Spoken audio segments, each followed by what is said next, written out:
In this video we will walk you through how to configure your branch's tipping workflow, including customer tipping options, calculation methods, and how collected tips are managed between employees. From your DivPOS dashboard, go to Branch and select Tips. First, make sure you've selected the branch you want to configure. All the tip settings you're about to update will apply only to the selected branch. Once you turn Ask for Tips toggle on, the full tip settings panel becomes visible. Decide whether taxes and fees should be included when calculating tips. This controls whether the tip is calculated based on the order subtotal only, or on the total amount including taxes and service fees. Simply choose yes or no, depending on your business policy. Next, choose what kind of tip options the customer sees. It might be a percentage, a fixed amount, or both options. Here you configure the actual tip buttons. Each row represents a tip choice where you enable any row you want. Set the tip amount. And type a label such as Good Service. These presets will appear on the POS during checkout. Below that, you'll find Tip Declaration.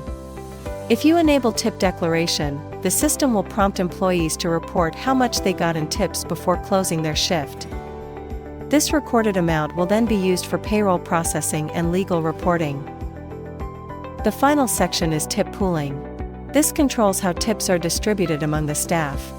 Disable means no pooling, each employee keeps the tips they personally earned.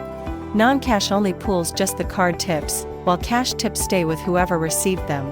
Pool all tips, cash plus card, combines every tip into one pool so you can distribute it later according to your restaurant's policy. Once tip pooling is enabled, whether you select non-cash only or pool all tips, you must define how the pooled tips will be divided.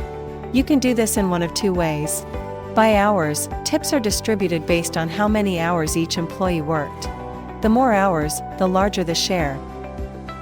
Points. If you choose points, the system will show a row for each role in your system. Assign how many points each role earns per hour to control their share of the pooled tips. Using points allows you to reward certain roles more, especially those that are more customer-facing or tip-dependent, such waiters or hosts. Let's assume a waiter gets 3 points per hour, a host gets 2 points per hour, and a bartender gets 1 point per hour, and each of them worked 8 hours. That gives us a total of 48 points. With a pooled tip amount of $240, the final shares would be: waiter, 24 out of 48 points, which is 50%, so they receive $120. Host, 16 out of 48 points, which is 33.3%, so they receive $80.